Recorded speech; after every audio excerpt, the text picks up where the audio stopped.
በእሳት ላይ እሳት ልብ አንጠልጣይ የህይወት ታሪክ ክፍል 7 ደራሲ ሰሚራ ሰምሃን ተራኪ ረዚቃ መሐመድ። ለቻናላችን አዲስ ከሆናችሁ ላይክ፣ ሼር፣ ሰብስክራይብ በማድረግ ቤተሰቦቻችን ትሆኑ በአክብሮት እንጋብዛችኋለን። ፈገግ ለማለት ሞከረ። እኔ ግን አጸፋውንም እንኳን ሳልመልስለት አቤት ለምን ጠራኸኝ አልኩት።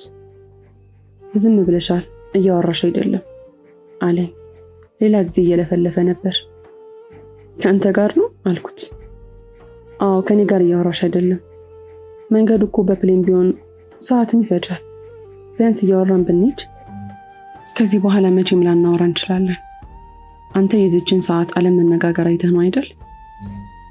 መቼም ላላደርገው እችላለሁ። አትረብሸኝ፣ አሁን እንቅልፍ ላይ ነው ብዬው አይኔን ሸፈንኩኝና ተኛው። መልሼ ከነከነኝና ጭንብሉን ገለጥ አድርጌ አየሁት። አንገቱን እንደደፋ ነው። ሐሳብ ገብቶታል። ለመጀመሪያ ጊዜ ህይወቱ ምን ሊመስል እንደሚችል አሰበ። ፈራም ጭምር። ስራ ነገሩ አሳዘነኝ። አይኖቼን ባቀረሩና መለስ ብዬ ደግሞ እንደውም ያንስበታል። ማን ስለሆነ ነው እሱ? በድጋሚ ተሸፈንኩ። ግን እምባዬ ጭንብሉን ያረጥበው ነበር። ኦፍ ኢላሂ፣ አሁን እኔ ምንም አልፈልግም። ፈልጌም አይደለም። አድነኝ፣ ዛሬ የመጨረሻ ይቶንና አድነኝ። ይህ ነበር ልቤ ውስጥ የሚመላለሰው። ከተወሰኑ ሰዓታት በኋላ ከካፒቴኑ የመጀመሪያ ትዕዛዝ እንደተሰጠው የመጨረሻም እንደታዘዘ ትዕዛዝ ተሰጠና ነቃን። ነቅቶ ከጠዋቱ 12:35 ይላል። አሪፍ ሰዓት ነው የደረስነው። ሻንጣችንን አወረድንና ወደ መውጫው በር ሲሄድ አልጅን እጅን ያዘኝ። ዞሬ ሳየው ፈገግ አለ። ተኮሳትሬ ያየሁትና ለቀኩት። ዝም አለና ከአውሮፕላኑ እየወረድን እንዳለ ከርቀት የፖሊስ ጀማ ተደግሶ ጠበቀን። ድሮስ ከዚህ የተሻለ ጣፋንታ ነበረ? አልጅን ቢችል ሊመለሱልኝ ይችል ነበር። ሲያያቸው ውሃ ሆነ። እኔ ፈጠን እያልኩኝ ወረድኩ። አሁን አንድ ነገር እንዲሉኝ ተመኘው። በስተመጨረሻ ምንም አማራጭ ስላልነበረው ወረደና ሹፌሩ ሻንጣችንን ሲቀበለን ወደ ፖሊሶቹ ሄድን። ያኛን እንደሚጠብቁ አውቀናል። እነሱም እየቀረቡን ሲመጡ እጆቻችንን በካቴና እያሰሩ ወደ ጣቢያ ወሰዱን። እኔ በበኩሌ ምንም ነገር አልተሰማኝም። በቃ ቀጥታ ነፃ እንደወጣሁ ነው የተሰማኝ። ምክንያቱም ከዚህ በኋላ ማንም ምንም ላይ መለከተው ይችላል። አልጅንም እንኳን ቢሆን ምርመራ ብለው የሚጠይቁኝን አንድም ነገር አላውቅም። እኔ የማውቀው በ3 ወር ውስጥ ያየሁትን ነገር ብቻ ነው። እሱም የአሊ ግድያ፣ የኔን እገታ፣ የቤቱን ቃጠሎ። ውስጡ ከነበሩት ነፍሶች ጋር ሳስበው ገና እንደ ወባ ታማሚ ያንዘፈዝፈኛል። ሲመረመር ውሎ ማምሻው ላይ ነፃ መሆኔን አረጋግጠው የሚወስደኝ ሰው አድራሻ ፈለጉ። ወላጆቼ መጥተዋል። አቢ እዛ ከመድረሴ በፊት የሆነውን ሁሉ አውቆ ስለነበረ አልቻለም። አውፍ እንድለው ብዙ ነገር አለኝ። የዚህን ያህል ቤተሰቦቼ ትኩረት እንደሚሰጡኝ አላውቅም ነበር። ሂራም መጣለች። በቃ ደስ አለኝ። ቢሮ ገብተን አንዳንድ የሚፈረሙ ወረቀቶች ነበሩ። እነሱን አቢ ፈረመ። የፍርድ ቤት መጥሪያም ተሰጠንና ቀጥታ ከጣቢያው ልንወጣ ስንል አንዱ ፖሊስ ለመጨረሻ ጊዜ አልጅን ለኔ ሊል የሚፈልገው ነገር እንዳለ ነገረኝ። አቢ አይሆንም፣ ዝም ብለን ከዚህ እንውጣ ሲል ወንድሜ ትሄድ እስኪ አሁን ምን ሊያደርጋት ይችላል ብለህ ነው አለው። ትክክል ነህ በሚል ራሱን በአዎንታ አንቀሳቀሰለትና እንዳትቆይ በቃ ሂጂ አለኝ። እሺ ብዬ እሱ ወዳረፈበት ክፍል ወደ ፖሊሱ አመራሁ። ስደርስ አንድ አግዳሚና ረዘም ያለ ወንበር ላይ አቀርቅሮ ተቀምጧል። ፖሊሱ እንዳደረሰኝ ከኔ ራቅ ብሎ ቆመ። እኔም ላሜራውን በእጆቼ ይዤ ወደ ውስጥ እየተመለከትኩ መጥቻለሁ አልኩት። በፍጥነት ቀና አለ። አይኖቹ ከእንባ በላይ እንባ አዝለዋል። እንደተጠቃ ግልጽ ነው። ግን ምንም ቢሆን በቂ አይደለም። በእኔ በኩልና ከኔ አንጻር ተነስቶ በቀዝቃዛ አረማመዱ መጣና ቀረበኝ። አስጠርተኸኝ ነበር አልኩት። ወደ አመጣኝ ፖሊስ እያመላከትኩት እሺ በሚል ራሱን በአዎንታ አነቃንቆ ዝም አለ። ሁለታችንም ዝም ተባባልን። እንግዲያውስ ልሂድ ብዬ እርምጃ ስጀምር እሱም የተወውን ንግግር ጀመረ። ለ3 ወር ያህል የተዋወቅሽው ሰው የ3 ዓመተኛ ያህል አብሮ እንደቆየ አይነት ስሜት ሊያመጣብሽ ይችላል። ለመሄድ ያነሳሁትን እግሬን መለስኩኝና ቆምኩኝ። ምንም እንኳን የሱ ንግግሮች ባይገቡኝም መስማት ግን አልጠላም። ዋናው ነገር ጊዜ ሳይሆን ማንነት ነው። ምንም ነገር ተመሳሳይ ቢሆንም እንኳን ድንገት ይቀየራል። ልብ በሆነ ሰው መታመሙ አይቀርም። ህመም ማለቴ በቃ የኔ ብቻ ብሎ ለብቻው ያልተናነቀኝ ሊፈልገው የሚችል ሰው መኖሩና መፈጠሩ አይቀርም። ትቆያለህ ወይስ ልሂድ? አባቴ እየጠበቀኝ ነው አልኩት። ዝም ሲል ጊዜ በረጅሙ ተነፈሰና የሆነ ነገር በይኝ አለ። ምን ማለት ነው የሆነ ነገር አልኩኝ። በልቤ ደገምኩት። እሺ አንቺን እወድሻለሁ አለ።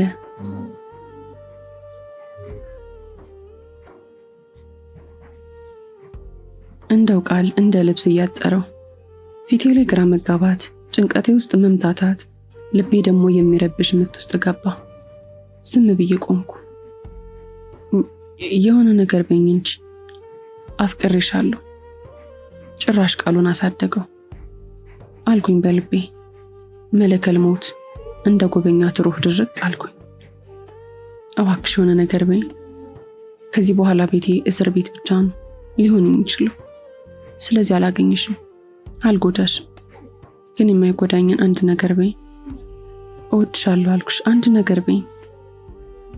አሰብኩና ምንም እንኳን ምላሽ እወድሃለሁ ቢሆንም ሰዓት አልቋል ተባልንና ትቼው ወደ አቢ ሄድኩኝ።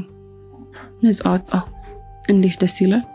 ቤት ከአቢና ከወንድሜ ጋር ስሄድ ሂራና አክስቴ ኒራ ጠበቁ። በጣም ደስ ይል ነበር።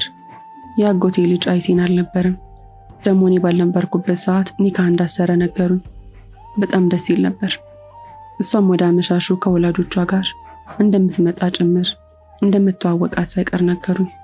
አላህ እንዴት ደስ እንደሚል። ይህ በእንዲህ እንዳለ ፔድሮ እንደተሰወረ በዜና ይነገራል። እሱም ብቻም ሳይሆን ሙሉ ቤተሰቡ ጣቢያ ምርመራ ላይ መሆኑን አያይዞ ጋዜጣው ተናገረ። የሚገርመው ነገር የዋህ የሚመስሉት እነዛ ሴቶች ሳይቀር የፔድሮ ባለቤት ቪክቶሪያ እና እህት የሆኑት ቫሽራ ብዙ የሚባሉ ሰዎችን ባለስልጣናትን በቃ በፔድሮ ለተላኩበት ተልእኮ ልክ እንደ አልጂን ግድያ ፈጽመዋል። ገረመኝ። እዛ ስላሳለፍኩት ነገር በሙሉ ሲጠይቁኝ እየተሰረኩላቸው ባለማመን ውስጥ ናቸው። እስካሁን አቢ በጓደኛዋ ላይ ግድያ ክስ ለመመስረት ተነሳ። ያ ሁሉም ነገር ላይ የአልጂን ተግባር የጎላ ነው። ስለዚህ ሁሉም ነገር ሊካረርበትም ጨምር ነው። ይገባዋል፣ ደግሞ ሲያንሰው ነው። ምሽት ላይ የአይሲን እጮኛ እንደጠበቅናት ሳትመጣ ቀረች። በዚህም የኢሻ ሰላት ተሰግዶ ሂራን ከወንድሜ አምር ጋር ሸኘናትና ወደ ምኝታችን ተበታተነ።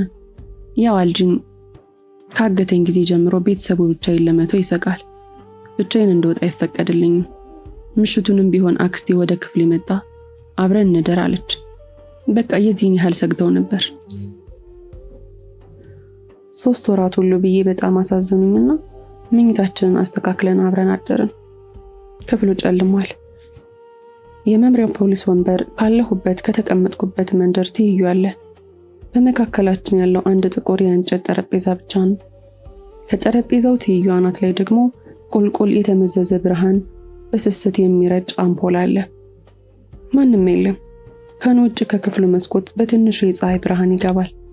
በሚገባው የፀሐይ ብርሃን ላይ ደግሞ እንደ አቧራ የመሰሉ ብናኞች መዳረሻቸው ወደማይታወቅ ስፍራ ይፈልሳሉ።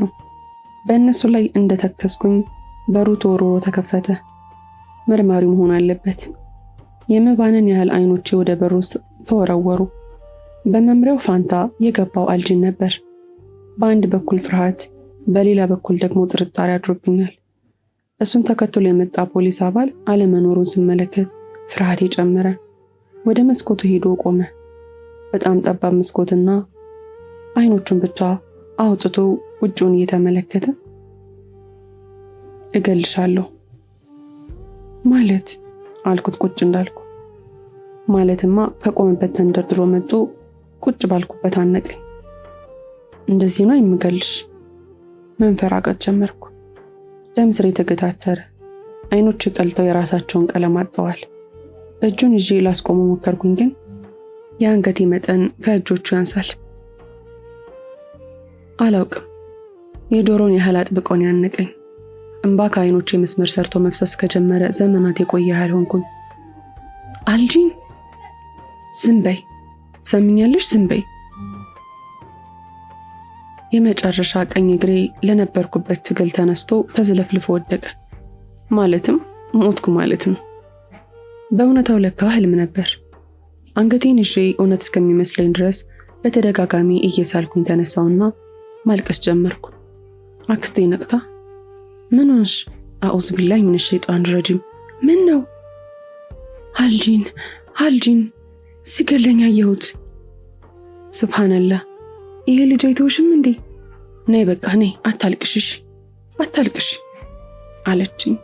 ፀጉሬን እየደባበሰች ልታስተኛኝ ሞከረች፣ ግን እንደዚህ ሁሉም ነገር ቀላል አልነበረም። በየደቂቃው መበርገግ፣ መባነን፣ ማልቀስ፣ ደግሞ የሌሊቱ ርዝመት፣ አዛኑ። አይኔን በጨፈንኩኝ ቁጥር ግንባሩ ላይ የሚታዩት ብዛት ያላቸውና በአፍንጫው በኩል እርስ በርስ የተያያዙት ቅንድቦች ናቸው የሚመጡብኝ። በተጠቀጠቀው ሽፋሽፍት ውስጥ ያሉት የእርስ በርስ ቀለም ያላቸው ብሌኖቹ ይበልጥ ያስፈራሉ። አይደለም ተኮሳትሮ በፈገግታ ውስጥ በራሱ ብቻቸውን የጭካኔ መልክ ይዘዋል። እንዲሆኝ ሌሊቱ ምንም የተኛው ሳይመስለኝ የፈጅር ሰላት አዛን አካባቢያችን ከነበረው መስጂድ ተሰማ። ከ3 ወራት በኋላ ለመጀመሪያ ጊዜ የአዛን ጥሪ ሲሰማ ሰላት አልነበረኝም እንጂ የእርካታ መንፈስ ነበር። በጣም ናፍቆኝ ነበር። እኔ እንደዛው ተኝቼ አክስቴ ተነስታ ሰገደችና ቁርስ ለማዘጋጀት ወጣች። ምንም እንኳን አትስሪ እረፍት አድርጌ የሚለኝ ቢበዛ አያስችለኝም። በጣም በትንሹ አገዝኳትና ለቁርስ ተሰይመን ቁርስ በልተን ስንጨርስ ያመጣኋቸውን ልብሶች ለማጠብና ክፍሌን እንደ አዲስ ለማጽዳት ከአክስቴ ጋር ለስራ ተሰማራን። ካመጣሁት አንድ አነስተኛ ሻንጣ ቀጥሎ የነበረውን የልብስ ሻንጣ ከፍተን ልብሶችን ስናወጣ በመሃል አንድ ጥቁር ጓንት ወደቀ። አክስቴ ያነሳችው የአልጂን ጓንት ነበር። ሳየው ብስጭት ብዬ የመንጠቅ ያህል ወሰድኩባትና የቆሻሻ ቅርጫት ውስጥ ከተትኩት። እሷም ዝም አለች። ልብሶችን ወደ ማጠቢያ አስገብቼ ተመለስኩ። አክስቴ በአነስተኛ ሻንጣ ውስጥ የነበሩትን መስገጃዎች፣ ቁርአንና ተስቢህ እያየች እንደዚህ አይነት መስገጃ ነበረሽ እንዴ አለችኝ። እነሱንም ለነጥቃት አስቤ ወደ ራሴ እየወሰድኩባት ከዛ ምን ላድርገው ነው? ተራ መጽሐፍ አይደለም፣ የአላህ ቃል። ለወረውሮም ሆነ ልጥለው አልችልም። ለሷ ደግሞ ማብራራት አለብኝ። አልጂን ገዝቶልኝ ነው አልኳት። ቀጣይ ምን እንደምታስብ ባላቅም አንድ ነገር እንደምትለኝ ግን አውቃለሁ እኮ። አልጂን አይሁዳዩ አልጂን ላንቺ ቁርአንና መስገጃ ተስቢህ ገዛልሽ? የሚገርም ነው አለችና ሌላ ነገር ልትነግረኝ ብትፈልግም የፊቴን ገጽታ ስታይ ዝም አለች። ቀኑ ይህንን መስሎ መሸ። ምሽቱን የህንፃ ንድፍ እየሰራው ነበር። ከክፍሌ ውስጥ ስሰራ አልጂን በዛሽ ምሽት ያለኝ ነገር ትዝ አለኝና ፈገግ አልኩ። ለካ ሁሉም ነገር ውሸት ነበር። እሱም ወደ ትክክለኛው መንገድ ላይመለስ ምክር ተቀብሎኝ ነበር አልኩ ለራሴ በራሴው ምላስ ነገርኩት። እራት ደርሶ ተጠርቼ ወረድኩኝና እራት መብላት ጀመርን። ስንጨርስ ዕቃዎችን አነሳስተን አቢ ስለ ትዝታዎቻችን ያወራ ጀመር። በስተራ በኩል ተቀምጫለሁ። ወደ ራሱ አስጠግቶ ግንባሬን ሳመኝና ካስተዋለኝ በኋላ ደህና እንደማልመስል ነግሮኝ በዛውም ደህና እንደሆንኩኝ ጠየቀኝ። መልሴም አዎ ነበር፣ ግን አይደለሁም። ብዙ ነገር ተቃውሷል። አንዳንድ ሰዎች በሆነ የረበሿችሁ አልበቃ ብሏቸው የሌሊት እንቅልፍ የሚነሱ፣ እኔ ብቻ የሆንኩኝ አይመስለኝም። ብዙ ሰው እንደዛ ነው። በተለይ እኔ ከደረሰብኝ የእገታና ተያይዞ የመጡ ነገሮችን ማስተናገድ መቻል ከፍተኛ የስነ ልቦና ጥንካሬን ይጠይቃል። ከወላጆቹ ጋር ከተገናኘው ዛሬ 1 ሳምንትን ጨርሻለሁ። አቢም በአልጂን ላይ ክስ መስርቶበታል። ፔትሮ ከተደበቀበት ቦታ ተገኝቶ ስለነበረ ሸሽቶ ወደ ጣሊያን ሄዷል። ከጣሊያን ደግሞ ወደ ሲሊስ በባህር ለመሸሽ ሲሞክር በአንድ ሌሊት ሊያዝ ችሏል። ቀሪ ቤተሰቦቹስ ካላችሁኝ ደግሞ እህቱና ሚስቱ በሆነ ቤት ክሳቸውን የተከታተሉ ነው። ሁለቱ ሴቶች ደግሞ ማለትም የአልጂን ታናናሽ እህቶች የ15 ዓመቷ አሞርና የ19 ዓመቷ እንዲሁም አያቶቻቸው ጋር እንዲቆዩ ተደርገዋል። ቤተሰቡ በአንድ ምሽት ድብልቅልቅ ብሎ ነው ያለው። ይገርማል። የፍርድ ቤቱ ቀጠሮ ላይ ምንም እንኳን መገኘቱን ባልፈልግም ግዴታ ነበርና ሄድኩኝ። ከአቢም ጋር ተሰብስበን ነበር ሄድን።